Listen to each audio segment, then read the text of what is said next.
आ चुका है दोस्तों एनईजी के साथ साथ अब यहाँ पर कुछ सिनेमैटिक्स आएंगे, उसके बाद यहाँ पर आप लोगों को देखने को मिलेगा कि कैसे कैसे यहाँ पर प्लेयर्स के फेस हो चुके हैं। क्योंकि यार देखिए पहला मैच यहाँ पर गया है तो डेफिनेटली कुछ टीम्स के लिए बस अगर एक स्टेप हमने आगे बढ़ाया तो हम लोगों को और भी ऊपर चढ़ना है यहाँ पे। तो अब देखते हैं यहाँ पर टीएसएम की तरफ से क्या कुछ देखने को मिलेगा। लेकिन अगेन नॉर्मल जैसा कि हम लोगों को देखने को मिलता है, टीम्स जो जो फेवरेट लोकेशन है वहीं पर उतर रही है। लेकिन उतरते उतरते अगर आप देखेंगे मामा जी, team galaxy racers versus team chaos, I think हम लोगों को फाइट लेती हुई दिखाई देने वाली है बहुत ही जल्दी। लेकिन favour favour favour team elite को गया, क्योंकि टीम एलिट के पास ब्लू जोन गया है। देखिए team elite, blue zone, high loot density area, high risk reward वाले एरिया, ये सब हैंड इन हैंड होता है। मुझे मुझे पता नहीं कैसे करते हैं ये लोग, बट हो ही जाता है, इनके आजू बाजू ही होता है ब्लू जोन हमेशा। एंड सवाल ये I think I missed out on the fight exactly कहां पे उतरे थे वो। बट बाकी सारी टीम्स की बात करें, GXR might just pick an early fight, top 5 के अंदर आए थे लास्ट गेम के अंदर। लेकिन अगर यहाँ पे ये फाइट हारते हैं तो 12वीं पोजीशन पे एलिमिनेट हो सकते हैं। हाई रिस्क हाई रिवॉर्ड की बात कर रहे हैं, but let's see what happens.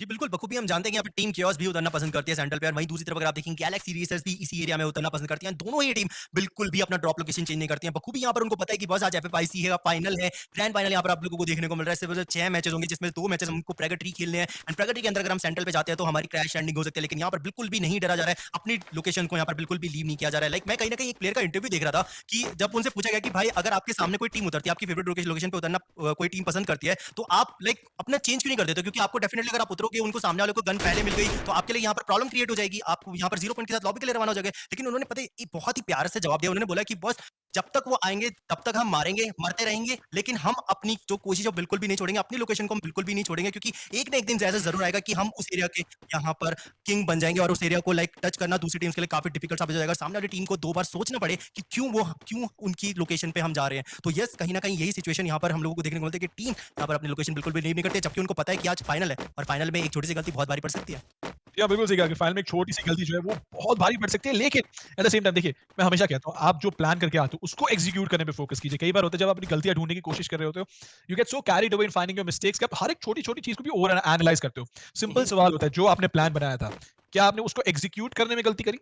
हाँ, then obviously you have a lot of things to improve.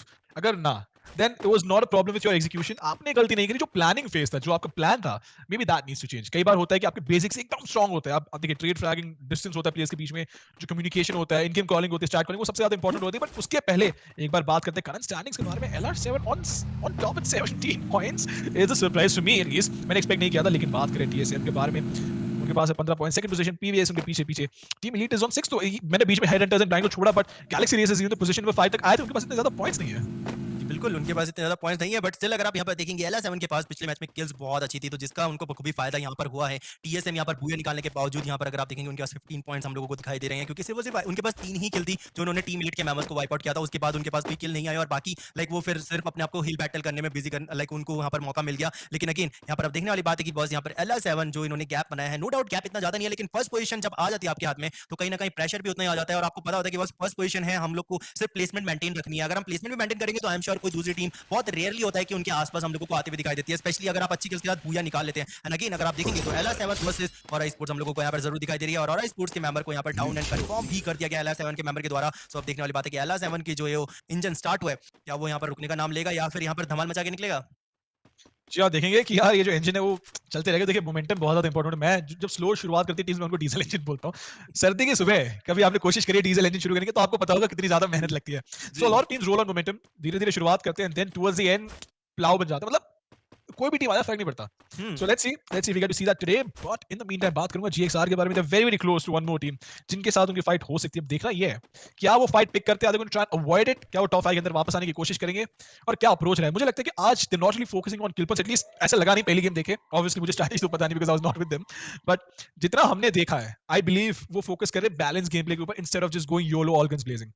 जी, बिल्कुल, ये बात तो है। और मामा जी मेरे को बखूबी याद आया कि जब हमारा फर्स्ट डे था लीग का, तो उस दिन जब वासियो उन्होंने बहुत अच्छा प्रदर्शन करा था, तो इंटरव्यू में उन्होंने ये चीज़ बोली भी थी कि अब की बार हमारा सिर्फ एक ही प्लान है कि हम लोगों को कुछ भी करके टॉप 3 में फिनिश करना है। चाहे वो प्लेसमेंट आए, चाहे वो किल्स में आए, किसी भी बेसिस पे, लेकिन टॉप 3 हम लोगों को एटलीस्ट यहाँ पर फिनिश करना है। एंड अब तो ग्रैंड फाइनल यहाँ पर उनको टॉप 1 चाहिए ही चाहिए। लेकिन जी हाँ, अगर हम जोन की बात करें तो जोन हम लोग कह सकते हैं मामा जी के फील्ड के एरिया में आते हुए दिखाई देने वाला है, यानी कि टीम एलीट, टोटल गेमिंग, वहीं LR7 को बहुत अच्छा पेपर यहाँ पर होने वाला है। देसी गेमर्स हाइट का एडवांटेज उठा सकते हैं अगर उनको मौका मिलता है तो, लेकिन अगर उनको मौका ही नहीं मिलेगा तो आई एम श्योर उनके लिए प्रॉब्लम यहाँ पर क्रिएट हो सकती है। लेकिन टोटल गेमिंग पिछले मैच में इतना अच्छा प्रदर्शन नहीं था, तो नो डाउट पहला मैच है, लेकिन पहला मैच काफी कुछ डिपेंड करता है यहाँ पर टीम्स के ऊपर कितना प्रेशर डालता है और कॉन्फिडेंस उनका कितना ज्यादा क्रिएट कर देता है, स्पेशली इतने बड़े स्तर पे। जी हाँ, बिल्कुल सही कहा। कॉन्फिडेंस किस तरीके से यहाँ पे क्रिएट होता है या अफेक्ट होता है ये देखना पड़ेगा। लेकिन सबसे इंपॉर्टेंट चीज़ मैं यहाँ पे कहना चाहूँगा ये कि टीम केओस देखिए, team chaos is very very close to GXR. Zone अंदर आएगा तो दोनों टीमें मुझे लगता है कि एक ही एरिया से अंदर जाने वाली है। जब ज़ोन की एज पे पहुंचेंगी टीम्स, आई बिलीव वहाँ पे एक फाइट हो सकती है ज़रूर, नो डाउट अबाउट दैट। लेकिन टीएसएम की अगर हम बात करें, उनके बगल में एक टीम है, लेकिन लास्ट मैच के जो एमवीपी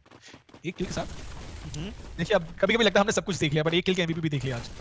जी, बिल्कुल यहाँ पर एक किल के साथ हमने एमवीपी भी देख लिया यहाँ पर, और एक किल के साथ यहाँ पर ओल्ड मॉन्क ने अपनी टीम को बहुत ही प्यारा लाइक एक सपोर्ट यहाँ पर दिया। लेकिन वहीं दूसरे एंगल में अगर आप देखेंगे जय वाईटी ने यहाँ पर एको को डाउन कर दिया, जो टीएस के मेंबर है। वहीं दूसरी तरफ अगर आप देखेंगे तो यहाँ पर टीएसएम अभी भी रुकने का नाम ले ले। लेकिन वहीं अगर आप देखेंगे टीम केओस वर्सेस यहाँ पर गैलेक्सी रेस स्टार्ट हो चुकी है, जिसमें वासियो वहाँ पे डाउन है। तो देखने वाली बात है कि वासियो को वहाँ पे कंफर्म किया जाएगा या फिर नहीं। लेकिन टीएसएम आई डोंट नो ये स्टेप क्यों उठाया जा रहा है, लेकिन नीचे की तरफ उतर रहे हैं। उनको पता है यहाँ पर ग्लू वॉल लगाने में बहुत ज्यादा डिफिकल्टी क्रिएट हो सकती है उनके लिए, अगर सामने वाली कोई टीम उनको रोकने का कोशिश करती है तो। और वहीं दूसरी तरफ इवन दो यहाँ पर उनको डैमेजेस भी मिलने वाले, लेकिन स्टिल कहीं ना कहीं एक मौका मिल गया उनको नीचे की तरफ जाने का। लेकिन अगर किसी टीम ने स्पॉट कर लिया होता उनको, उनके लिए बहुत ज्यादा प्रॉब्लम क्रिएट हो सकती थी। लेकिन 8 मिनट यहाँ पर हो चुकी है, 12 की 12 टीम स्टिल गेम के अंदर बरकरार हैं। सिर्फ एक प्लेयर यहाँ पर वाइप आउट हुए हैं, जो कि ऑरा स्पोर्ट्स से मदारा है। मदारा कहीं ना कहीं अपनी टीम को बहुत अच्छा सपोर्ट देते हैं, हमने बखूबी देखा है। ऑरा स्पोर्ट्स अब कैसा प्रदर्शन कर पाएगी, क्योंकि 3 मैन स्क्वाड जैसे हो जाते हैं, कहीं ना कहीं यहाँ पर लाइक प्रॉब्लम उनके लिए स्टार्ट हो जाती है, क्योंकि उनको पता होता है कि हमारे सामने 4 प्लेयर आने वाले। लेकिन हमने बखूबी देखा है, स्पेशली एफएफआईसी के अंदर भी देखा कि यहाँ पे 1v4 क्लच करना बहुत ज्यादा आसान हो जाता है प्लेयर्स के लिए, क्योंकि यार बहुत ज्यादा प्रैक्टिस यहाँ पे की जाती है प्लेयर्स के द्वारा। लेकिन यस, यहाँ पर अगर आप देखोगे फिलहाल के लिए हेड हंटर ने टीएसएम को स्पॉट किया, टीएसएम के लिए डैमेजेस देने की भी कोशिश करी। एंड अब हम लोग वापस से कह सकते हैं मामा जी, ब्राजीलिया के आसपास जोन बन रहा है। एंड ब्राजीलिया पे मतलब बेसिकली मैं सिर्फ इस वजह से कह रहा हूँ क्योंकि कहीं ना कहीं प्लेयर्स यहाँ पर आते हुए दिखाई दे रहे हैं। सभी टीम कैप्चर करने की कोशिश करिए ब्राजीलिया,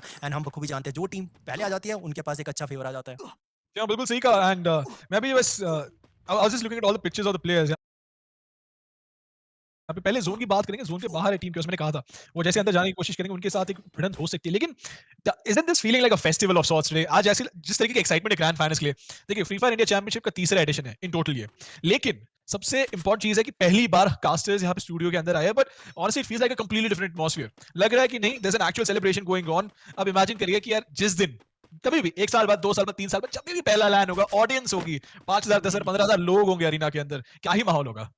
यार माहौल लाइक अभी अगर मैं सिर्फ सोच भी रहा हूँ तो मेरे यहाँ पे रोंगटे खड़े हो जा रहे हैं कि बॉस कैसे वहाँ पर माहौल होने वाला है। प्लेयर्स को यहाँ पर कितना लाइक उनको चेयर अप करेंगे उनकी टीम्स, इवन दो लाइक जो हमारे व्यूअर्स है वो डायरेक्ट वहाँ पर जाके उनके लिए शाउट कर सकते हैं। और जो हमारे प्लेयर्स है वो कितना ज्यादा लाइक कॉन्फिडेंस फील करेंगे कि बॉस क्या हम जिस टीम के लिए खेल रहे हैं या फिर जो हम प्रदर्शन कर रहे हैं, हमारे प्लेयर जो हमारी ऑडियंस है उनके लिए कितना अच्छा लग रहा है उनको, एंड वो अप्रिशिएट भी कर रहे हैं इस चीज को। तो यार बखूबी हम तो बस यही दुआ करेंगे कि जल्दी से जल्दी वो दिन आए जिसमें लाइक हम लोगों को भी मौका मिले, आप लोगों से मिलने का। लाइक चैट में तो आप लोग स्पैम करते रहते हो, लेकिन सामने सामने जो बात होती है ना वो एक अलग ही सिचुएशन क्रिएट कर देती है। स्पेशली जब आप अपने प्लेयर्स को अपनी आंखों से देखते हो ना, तो कहीं ना कहीं आपको और ज्यादा एक मोटिवेशन मिल जाती है कि यार अगर ये यहाँ तक आ सकते हैं तो हम क्यों नहीं।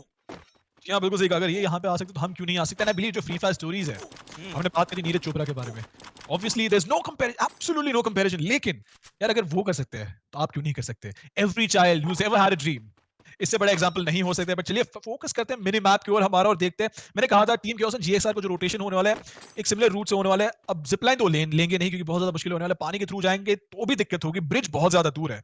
तो करे कैसे सिचुएशन में? यार फिलहाल के लिए सिचुएशन बस यही हो सकती है कि बॉस आप फटाफट से जल्दी से क्रॉस गलीज रिवर को, क्योंकि अगर आप हल्के से भी वहां पे स्पॉट हो जाते हैं तो आपकी टीम के लिए काफी ज्यादा प्रॉब्लम क्रिएट करी जा सकती है। स्पेशली अगर आप देखेंगे अगर टीम के पास हाइट एडवांटेज होगा, यार हमको भी जानते हैं कि यहाँ पर हाइट एडवांटेज आती है फील्ड वालों, जो फील्ड की तरफ जो प्लेयर्स होते हैं। एंड अब देखने वाली बात है कि क्या यहाँ पर जो हमारी टीम्स हमारे सामने दिखाई दे रही है, जो कि हमारी देसी गेमर्स वर्सेस टोटल गेमिंग बहुत देर से यहाँ पे स्टिक करके बैठी हुई है। वहीं दूसरी तरफ अगर आप देखेंगे देसी गेमर्स भी बिल्कुल भी मूव करने का नाम नहीं ले रही है। पिछले मैच में यहाँ पर एलेक्स ही थे जिन्होंने यहाँ पर माफिया वाला एंड डिलीट दोनों को यहाँ पे वाइप आउट किया था, एंड बहुत बड़ा फटका यहाँ पर दिया गया था। सो लेट्स सी यहाँ पर फिलहाल देसी gamers once again problem create करने की कोशिश करेगी या फिर नहीं। Mafia as a sniper total game से बहुत प्यारा प्रदर्शन करते हैं, लेकिन स्नाइपर दिलाना अपने प्लेयर को एक बहुत बड़ी यहाँ पर एक हम कह सकते हैं कि जो जंग है वो छिड़ जाती है, क्योंकि यार स्नाइपर्स इतनी ज्यादा नहीं मिलती गेम के अंदर। और अगर आपके पास जो स्नाइपर है वो अगर स्नाइपिंग ना कर पाए तो बखूबी टीम्स को एक बहुत बड़ा लॉस हम लोगों को देखने को मिलता है उनकी तरफ से, क्योंकि अगर स्नाइपर होता है, स्पेशली अगर एमएट2 भी यहाँ पर हो जाती है, तो यहाँ पर गेट कीप करना बहुत ज्यादा आसान हो जाता है। और लॉन्ग रेंज में फाइट लेना मतलब बहुत आसान यार, मतलब जो मक्खन होता है ना, मक्खन की तरह आप वो फाइट ले सकते हो। जी, और मैं एक चीज कह रहा था, यहाँ पे 12 मिनट हो चुके, 12 teams, only 1 elimination coming in पर्केट्री में। आई डोंट थिंक मैंने आज तक पूरे फ्री फायर इंडिया के इतिहास में मैंने ऐसी कोई चीज देखी, खास तौर पे इतने बड़े स्टेज पे। लेकिन ये देखिए सीधा रैमेन कर दिया, अंदर बबलू ने जाके किल निकाला जरूर है। Mafia Bala has been knocked out, लेकिन delete is going to strike back and Bablu is going to get taken down. लेकिन mafia Bala is going to get finished. Total gaming के लिए दिक्कतें बढ़ती जाएगी, बिकॉज़ एक और प्लेयर को डाउन कर दिया गया है। लेकिन माफिया एंड फौजी अजय अभी भी सर्वाइव कर रहे हैं। इन द मीन टाइम डिविएशन जनोता भयंकर कोशिश करे कि किसी भी तरीके से मुंह तोड़ जवाब दे, यहाँ पे बच के निकले। लेकिन Desi gamers are the new kill leaders.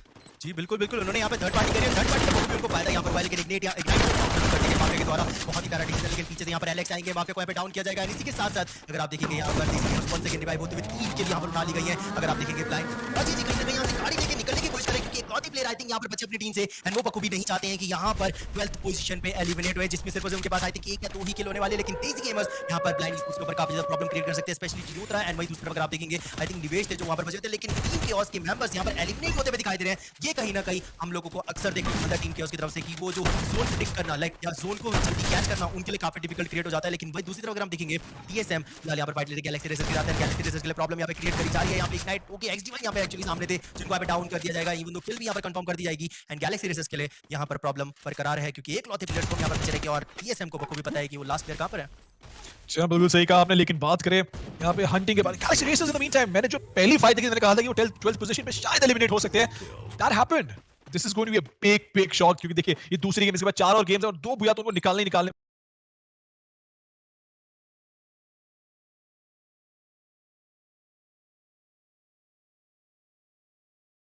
पड़ेंगे क्योंकि जो बैलेंस चाहिए उनको पॉइंट्स का वो नहीं मिल रहा है उनके पास। अभी वो 7 पॉइंट्स से पहली गेम के बाद, and that's not enough to win a championship. लेकिन बात करें ब्लाइंड के बारे में, 2 प्लेयर्स जो सर्वाइव करे, पूरी कोशिश करे, ग्लू लगा के कोने के अंदर बैठे हुए कि नहीं वो रोके प्लेयर्स को, लेकिन जिस तरीके से नेडिंग हो रही है बहुत ज्यादा स्मार्ट ग्रेनेड्स, लेकिन क्या यहाँ पे किल निकाल पाएंगे, कुक करके डाली जा रही है, क्या किल मिलेगा, ये सबसे बड़ा सवाल होने वाला है। तो मीनम जिनोत्रा नीचे गए, एक नॉक निकाला जरूर है उन्होंने, लेकिन इसी going to be able to win this fight. एक और फाइनल साइड लेके जाओगे अंदर, is going to win this. Oh my goodness, जिनोत्रा व्हाट अ मॉन्स्टर। एलेक्स को ऑफसाइड के साथ नॉक कर दिया गया, blind is somehow still surviving this fight.